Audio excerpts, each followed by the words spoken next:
आज नया वीडियो लेके आपके सामने हाजिर हुआ हूँ। वीडियो शुरू करने से पहले कहूँगा कि वीडियो को अंत तक देखिएगा, इम्पोर्टेंट है, इंडिया चाइना पे रिलेटेड है। आपने बड़े सारे कंपैरिजन देखे होंगे इस टाइम पे यूट्यूब पे कि इंडिया और चाइना का अगर वॉर हुआ तो किसका पलड़ा भारी है। तो वो जो बात कर रहे हैं वो मैक्सिमम बातें वहाँ पे आपको मिलेंगी जो कि हथियारों पे या अजम्पशंस पे बातें होंगी। मैं आज आपके साथ कंपैरिजन करने वाला हूँ। इंडिया और चाइना का युद्ध हुआ, जो रियल फैक्ट्स आते हैं मैं उसके बारे में बात करूंगा, टाइप्स ऑफ वार्स में बात करूंगा और उससे इफेक्ट क्या निकल के आएंगे मैं उसके बारे में बात करूंगा। तो मैं ये डिटेलिंग पे जाने वाला हूँ, तो प्लीज वीडियो को स्किप मत करिएगा, पूरा डिटेल लीजिए, अंत तक देखिएगा। वीडियो छोटा होने वाला है और लाइक शेयर सब्सक्राइब जरूर करिएगा। तो चलिए शुरू करते हैं आज का वीडियो।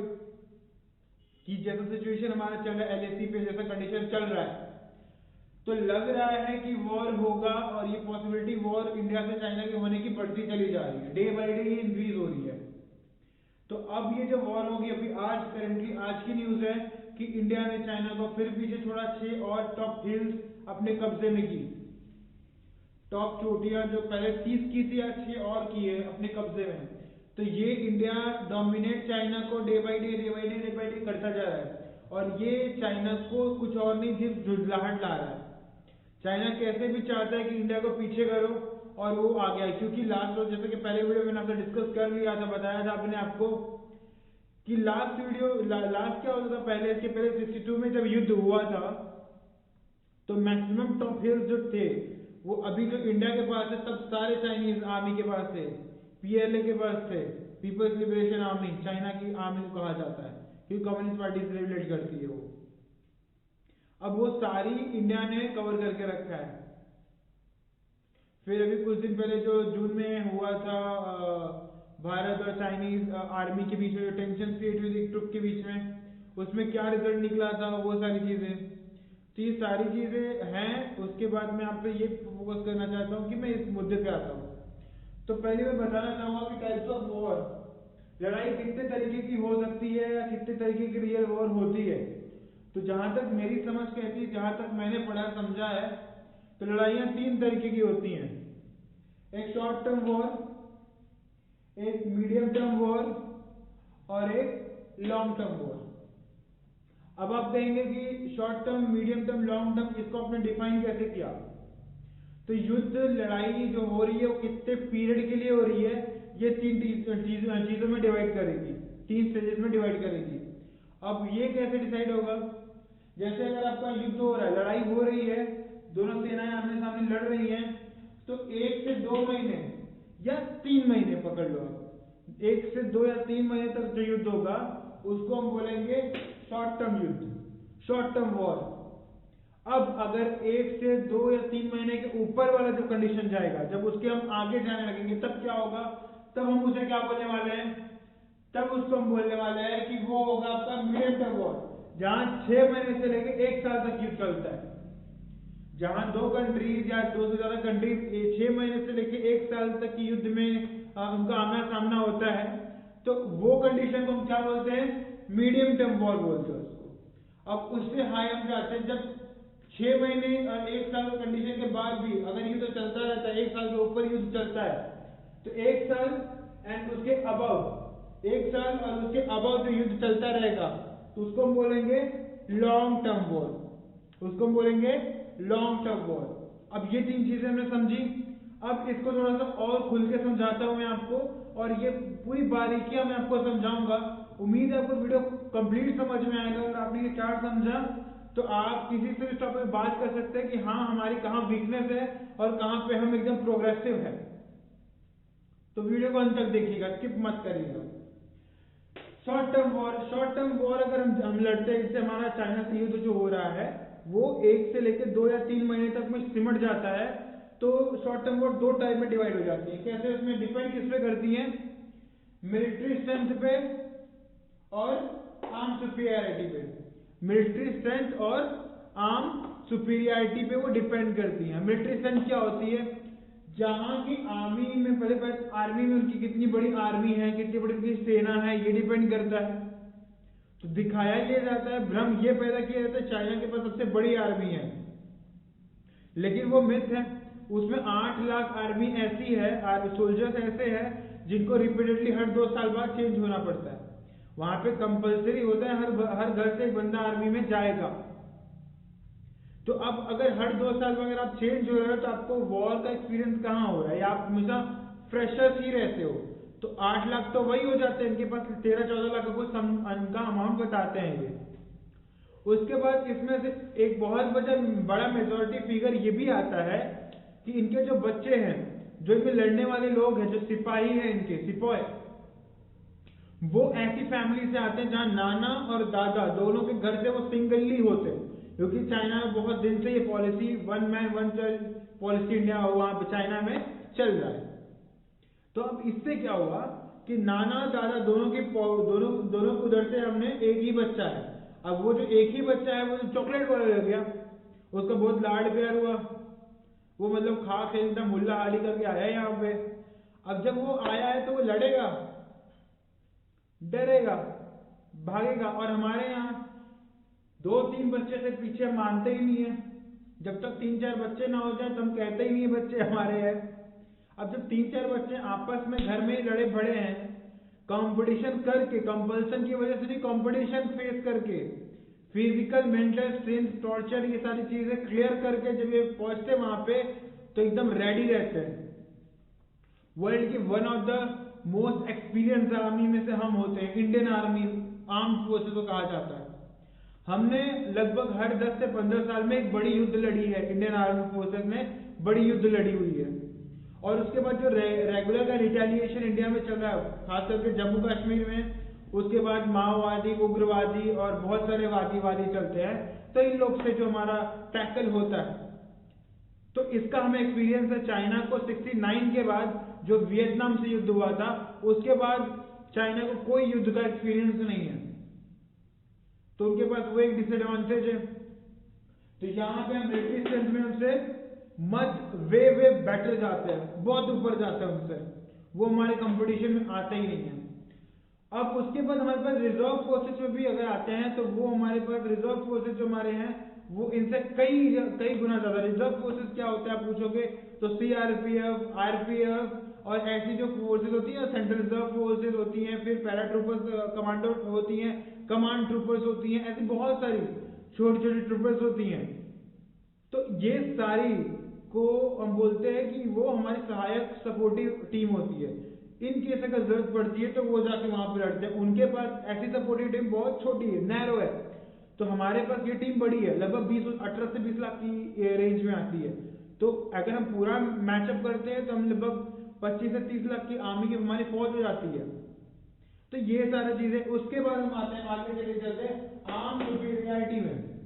तो आर्म सुपीरियरिटी की बात अगर हम करते हैं तो उसमें ये आता है कि हमारे पास जो आर्म्ड है, आर्म्ड मतलब आर्म सुपीरियरिटी मतलब कि हमारे पास जो औजार है, जो हथियार है, जो हम वेपन्स यूज करते हैं उनसे टैकल करने के लिए, उनसे युद्ध लड़ने के लिए, तो हम उसकी बात करते हैं। तो हमारे पास रशियन गन्स है, रशियन अभी S-400 हमने मिसाइल्स लिए रशिया से, सुखोई हमने रशिया से ही लिया है, मिग का सीरीज हमने रशिया से ही लिया है। तो वर्ल्ड की one of the best armed forces की जो इक्विपमेंट्स होती है वो रशिया की होती है, तो वो हमारे पास है। उसके बाद हमने अमेरिका से भी लिया हुआ है, हेलीकॉप्टर्स लिया, चीनूक हेलीकॉप्टर्स लिए हुए हैं। फिर हमने फ्रांस से रफाल लिया हुआ है। फिर ऐसे डच से और यहाँ से स्कॉटलैंड से और मतलब जो भी कंट्रीज है, ब्रिटेन से, मतलब हम बोल सकते हैं कि यूरोप की और कंट्रियों से हमने हथियार इंपोर्ट करे हुए हैं। तो वो चीजें हमारे पास वैरायटी है, हमारे पास वो वैरायटी अवेलेबल है। और दूसरी बात, हमें वर्ल्ड की बड़ी बड़ी कंट्रियां, नाटो सेक्टर ले लो आप, या फिर कोई अदर सदर्न सेक्टर ले लो आप, या फिर और विश्व पटल पे जो बड़ी बड़ी कंट्रियां हैं वो आज भारत के साथ खड़ी हैं, वो आज हमारे सपोर्ट में खड़ी है। चाइना उनके साथ नहीं आता, चाइना के वो अगेंस्ट में है। कल तक अमेरिका इंडिया को खतरा समझता था अरेबियन सी में, आज वो चाइना को समझता है और इंडिया के साथ में खड़ा हुआ है। तो ये बहुत बड़ा पॉलिसी ड्रास्टिक चेंज आया, जो फॉरेन पॉलिसी इंडिया की चल रही है, बेस्ट चल रही है। तो ये एक बेनिफिट है। अब वहां पे हम चाइनीज की बात करते हैं, उनके पास हथियार तो है, नो डाउट, J-20 बोल लो या कुछ भी, वो नाम कुछ भी दे दे क्योंकि कॉपी किया हुआ सब कुछ है। उनकी औकात ये लायकात कितनी थी आप समझो कि उन्हीं के दानों पानी पे उनके रहमो करम पे चाइना के रहमो करम पे पाकिस्तान पलता है। अब पाकिस्तान उनके रहमो करम पे पलता है, लेकिन जब चाइना ने बोला कि तुम्हें हम हथियार देंगे, हमसे हथियार खरीदो, तुम हथियार भी उधार लेता है उनसे, लेकिन हथियार जब खरीदो की बात बोलता है तो पाकिस्तान ने क्या बोला कि भैया हथियार बाहर से जो दिखे आपका एयरक्राफ्ट रहेगा चलेगा, लेकिन जो उसका इंजन हो ना वो रशियन होना चाहिए या फ्रेंच होना चाहिए या कोई यूरोपियन कंट्री का होना चाहिए, आपका इंजन नहीं चाहिए। तो आप इनकी पोल यही खुल जाती है। उसके बाद इनके जो वेपन्स हैं वही कहीं टेस्टेड नहीं है।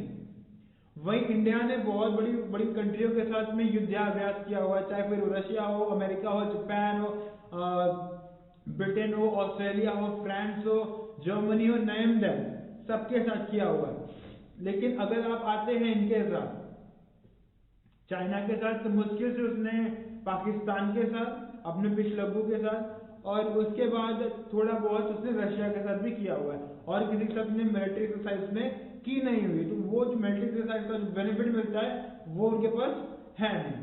तो अगर हमारा वॉर यहाँ पे फर्स्ट यूनिट में खत्म हो जाता है, अगर हमारा वॉर यहाँ फर्स्ट यूनिट में खत्म हो जाता है तो यहाँ पे इंडिया को विन करने से कोई नहीं रोकेगा। यहाँ पे हम पूरी मेजोरिटी से जीत रहे हैं। अब हम शिफ्ट करते हैं सेकंड टॉपिक पे। सेकंड टॉपिक क्या हमारा है? Medium term war. जब हम आते हैं मीडियम टर्म वॉर पे, मीडियम टर्म वॉर पे क्या क्या चीजें इंपॉर्टेंट हो जाती हैं, क्या क्या चीजें चेंज हो जाती हैं, आगे हम देखते हैं। मीडियम टर्म वॉर पे दो चीजें रहने वाली है। कौन सी? मिलिट्री स्ट्रेंथ और आर्म सुपीरियरिटी। ये 2 पॉइंट इसमें बिलोंग करेंगी मीडियम टर्म वाले में। उसमें एक और चीज उभर के आएगी, क्या? रिसोर्सेज। ठीक है, तो यहाँ पे फर्स्ट टर्म में क्या था? 2 थी, मिलिट्री और उसके बाद आर्म सुपीरियरिटी। सेकेंड में मीडियम टर्म में क्या आएगा? मिलिट्री और आर्म तो रहेगा ही रहेगा, उसके साथ हम एक और पॉइंट जोड़ेंगे उसमें, रिसोर्स का। अब आप बोलेंगे रिसोर्स में क्या क्या आएगा?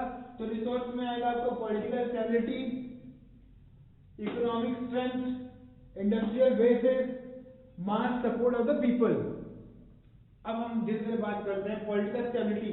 तो पॉलिटिकल स्टेबिलिटी के बाद हम तो यही समझ जाएंगे कि अभी कुछ दिन पहले ही ये कंडीशन इंडिया का चल रहा है। एक सर जी हैं, फिर से मैं बोलूंगा, एक सर जी हैं, वो मैं बेरोजगार करके एक नारा दे दिए।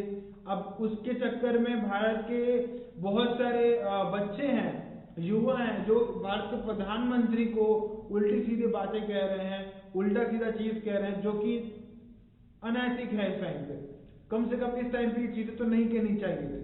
तो ये पॉलिटिकल स्टेबिलिटी है जो भारत में बहुत जाति है, बहुत धर्म है, बहुत संप्रदाय है। दंगा भड़काने में एक चीज अगर आप बोल लो तो बेंगलुरु जला देंगे, यूपी जला देंगे, उसके बाद गाजियाबाद जला देंगे, दिल्ली जला देंगे। जलाने में हमसे आगे कोई नहीं है। बनाने की बात कहोगे तो हम घर में बैठ जाएंगे।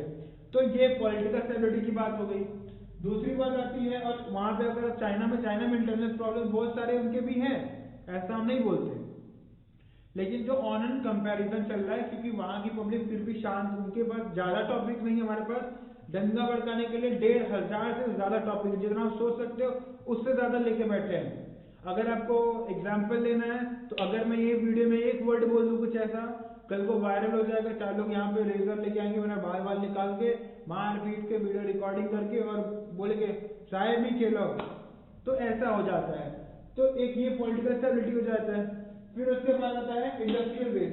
अब इंडस्ट्रियल बेस के लिए क्या बात आती है कि हमारे पास इंडस्ट्रियल स्ट्रक्चर जो है एकदम लो लेवल का है। वही चाइना का वर्ल्ड का one of the biggest industrial hub जो है वो चाइना के पास है। तो अगर हमें युद्ध हमारा फर्स्ट स्टेज से निकल के सेकंड स्टेज में आता है, 6 महीने से लेकर 1 साल तक के लिए आता है, तो क्या दिक्कत आएगी कि हमें सब इंडस्ट्रियल बेसिस की जरूरत, क्योंकि हथियार गोला बारूद तो रोज यूज होंगे तो कम पड़ने लगेंगे, तो हमें सप्लाई लेना पड़ेगा दूसरे देशों से। अब हम सप्लाई लेंगे, वहां से आएगा, फिर हम यूज करेंगे, तो प्रॉब्लम। चाइना अपनी इंडस्ट्री को ऑर्डर दे देगा कि आप हथियार यहीं बनाओ, आप सारे हथियार बना के दो, तो वहां पे उसके लिए एडवांटेज है वो, क्योंकि टेक्नोलॉजी उसके पास है, इंडस्ट्रियल बेस सेटअप है, उसे बस प्रोडक्शन मारना है और वो हो जाएगा।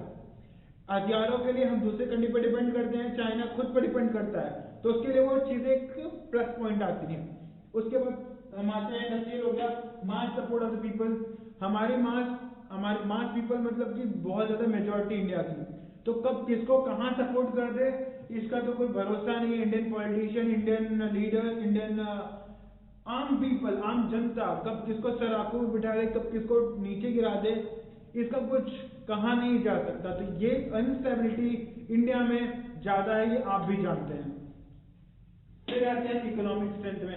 अब इकोनॉमिक स्ट्रेंथ की बात आप इतनी सी समझ लीजिए कि अगर युद्ध होता है, युद्ध लड़ाइयां होती रहेंगी तो रोज मिलियंस ऑफ डॉलर के रुपए लगते हैं एक दिन के युद्ध की लड़ाई में, हजारों रुपए लग जाते, हजारों करोड़ रुपए लगते हैं एक दिन के युद्ध के लिए।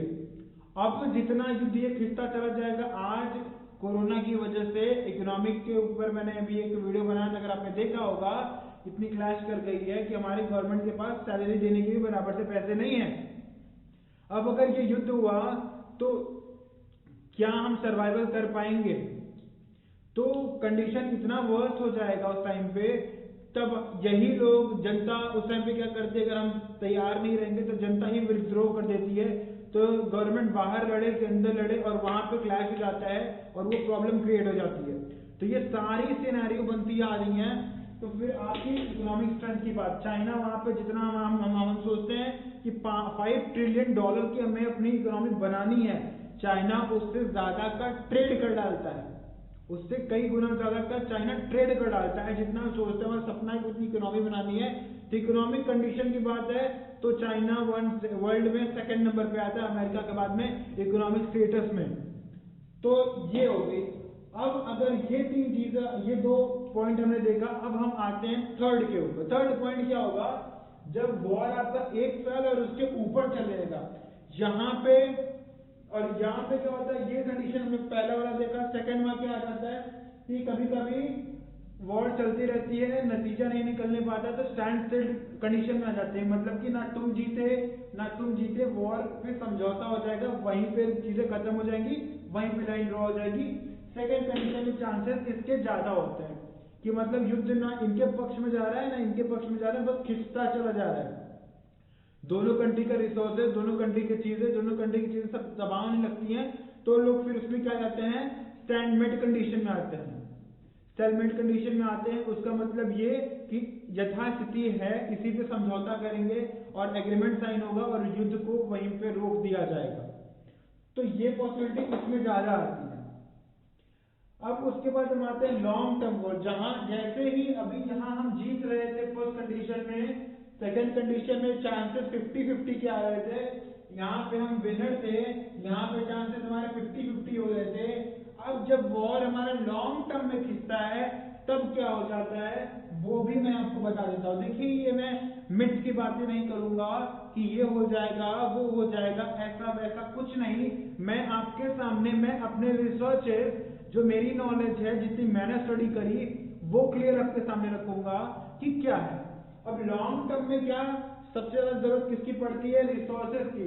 मिलिट्री स्ट्रेंथ की ऑफकोर्स जरूरत पड़ेगी, लेकिन वो उतना रिलायबल उस टाइम पे नहीं रहता है। क्यों? क्योंकि अगर आप 1 साल से ज्यादा का लड़ाई लड़ने लगते हो तब आपके पास रिसोर्सेज की स्कैर्सिटी होने लगती है, तब समझ में आता है कि हमें कितना रिसोर्सेज चाहिए और हमारे पास रिसोर्सेज अवेलेबल कितना है। तो ये एक बहुत इंपॉर्टेंट मुद्दा आता है। और जैसा कि मैंने रिसोर्सेज आपको एक्सप्लेन करा था, political stability, economic strength, industrial basis, mass support of the people, ये जो 4 पॉइंट है, ये बहुत मायने यहाँ करती हैं। लॉन्ग टर्म अगर वॉर खिंच गया तो ये चीजें वहां पे बहुत मैटर करेंगी और तब हमारे अंदर ही विद्रोह चालू हो जाएगा। क्या हम सक्षम होंगे, क्योंकि कोरोना के 3 महीने झेलने में हमारे लिए मुश्किल हो गई, तब क्या होगा। अब जब हमारी जीडीपी समझ में आ रही है, साल खत्म होते होते अगले साल -9% में आ जाएगी, ग्रोथ रेट हमारा -2391 में आ जाएगा, 2391 % में चला जाएगा, तो ये चीजें होंगी क्या, इससे कंडीशन और वर्स होने लगेंगी। तो इसीलिए जहां हम पहली कंडीशन में वॉर जीत रहे थे, सेकंड कंडीशन में चांसेस में 50-50 हो रहे थे, थर्ड कंडीशन में विक्ट्री चाइना को मिलती हुई दिखेगी, क्योंकि उसके पास मैन पावर के साथ साथ मिलिट्री स्ट्रेंथ के साथ साथ, मिलिट्री स्ट्रेंथ के लिए वो अपने ऊपर ही डिपेंड करेगा, उसके साथ साथ रिसोर्सेज उसके पास अवेलेबल होंगे अबेंडेंस में। अब क्योंकि अब हमारा आप कहोगे कि कंट्री सपोर्ट के लिए बहुत सारी कंट्रीज आएंगी, ऑफकोर्स कंट्रीज आएंगी, लेकिन जो कंट्री आपको सपोर्ट करने आएगी, आपके लिए जो हथियार देगी या जो भी आर्टिलरी देगी, देखिए रशिया हो गया, ब्रिटेन हो गया, फिर उसके बाद अमेरिका हो गया, इजराइल हो गया, ये सारी कंट्रियों का धंधा ही क्या है, हथियारों का व्यापार है। ये इसी पे डिपेंड करते हैं, ये इसी पे डिपेंड करते हैं कि ये जितना जहां पे युद्ध होगा, जहां पे कोई बात होगी, ये चीजें उस पे ये हथियार बेचेंगे, इनका मेन धंधा वहीं से प्रॉफिट ही कमाते रहते हैं। तो ये सारी चीजें, तो इसीलिए जब वो आपको देंगे तो आपके ऊपर वो कर्जा, वो बर्डन बढ़ता चला जाएगा और वो कहीं ना कहीं आपकी और हमारी जेब पे आएगा। तो मेरा एनालिसिस यही था, फर्स्ट कंडीशन अगर युद्ध खत्म हो जाए बहुत बेहतर है। अगर कुछ खिंचता है सेकंड कंडीशन में, फर्स्ट कंडीशन में तो हमें चाइना छू भी नहीं सकता है, सेकंड कंडीशन में वाली भी बहुत अच्छी है, फिर भी यहाँ भी टैकल कर लेंगे। अगर कहीं युद्ध खिंच गया थर्ड कंडीशन के लिए, तो वो हमारे लिए बहुत ही डेंजर कंडीशन हो जाएगी। तो इसके लिए कोई भी युद्ध कभी भी अच्छा नहीं होता। अगर अभी भी हम चाहेंगे कि ये पीस ट्रीटी साइन हो जाए और ये युद्ध यहीं खत्म हो जाए, आगे युद्ध ना हो, लेकिन कंडीशन और सीन्स एंड सिनेरियो रोज टेंशन बढ़ती जा रही हैं और युद्ध होगा। जहां तक कि मेरा गारंटी, मुझे लगता है कि 99% युद्ध होने के चांसेस हैं, टेंशन बढ़ते जा रहे हैं। इंडिया 2-3 तरीकों से वॉर झेलेगा, यहाँ तक कि ताइवान को भी लेटेस्ट न्यूज में चाइना ने बोला कि ताइवान को हम हराएंगे, उसको फिर मर्ज करेंगे, माओ का सपना पूरा करेंगे। और ताइवान के साथ अमेरिका की संधि है कि अगर आपने ताइवान के साथ और जापान के साथ, कि अगर आपने ताइवान पे या जापान पे हमला किया तो माना जाएगा कि आपने अमेरिका पे हमला किया और फिर उसके लिए अमेरिका रिटेलिएट करेगा। तो ये सारी चीजें सिनेरियो है। तो मोस्ट प्रॉब्ली यही है कि इतना तो नहीं खींचेगा, युद्ध खत्म हो जाएगा जल्दी, लेकिन चाइना इतना छोटा देश भी नहीं है कि तुरंत ही खत्म हो जाएगा, उसके सपोर्ट में कुछ देश आएंगे। रशिया हमेशा इंडिया का बहुत अच्छा दोस्त रहा, रशिया इंडिया का बहुत अच्छा दोस्त हमेशा से रहा है, लेकिन रशिया और अमेरिका का एकदम ऐसा वाला भी चलता है सिचुएशन। रशिया इंडिया का दोस्त है लेकिन अमेरिका के एकदम अगेंस्ट में है, और अमेरिका इंडिया के साथ खड़ा हुआ है। तो हो सकता है, ये भी चांसेस हो सकते हैं कि रशिया चाइना के सपोर्ट में चला जाए। हालांकि इसके चांसेस बहुत कम है क्योंकि इंडिया का रशिया के साथ जो रिलेशन है वो बहुत स्ट्रांग है, एंड चाइना और रशिया का पहले एक बार बॉर्डर डिस्प्यूट भी हो चुका है, उनका एक छोटा सा युद्ध की झड़प भी हो चुकी है। तो मोस्ट प्रॉब्ली चांसेस तो ऐसा नहीं है कि रशिया इंडिया के अगेंस्ट में जाएगा, लेकिन अमेरिका के सिचुएशन के एंगल से अगर हम देखें तो ये पॉसिबिलिटी भी हो सकती है। और अगर रशिया उनके साथ, चाइना के साथ एक खड़ा होता है तो ये बहुत बड़ा विश्व युद्ध, थर्ड वर्ल्ड वॉर की तरफ जाएगा और फिर बहुत ही ड्रास्टिकल चेंजेस हो सकते हैं और इसके रिजल्ट मतलब बहुत ही भयानक होंगे, जो कि इमेजिन नहीं किया जा सकता।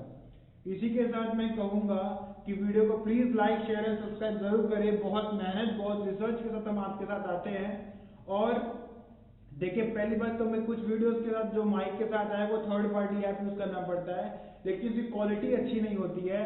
तो इसके लिए मैं मेन कैमरा से यूज करता हूँ। वॉइस जो आती है थोड़ी सी प्रॉब्लम इसकी आती है, थोड़ा सा कॉम्प्रोमाइज की जरूरत है। I am trying my best. अगर आपके पास कोई ऐप है आप सजेस्ट करना चाहते हो तो प्लीज सजेस्ट करिए कमेंट बॉक्स में, जिसको मैं यूज करूँ।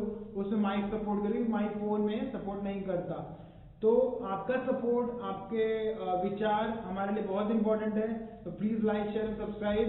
तब तक के लिए खुश रहिए, मस्त रहिए, आबाद रहिए। भारत माता की जय, वंदे मातरम, जय हिंद।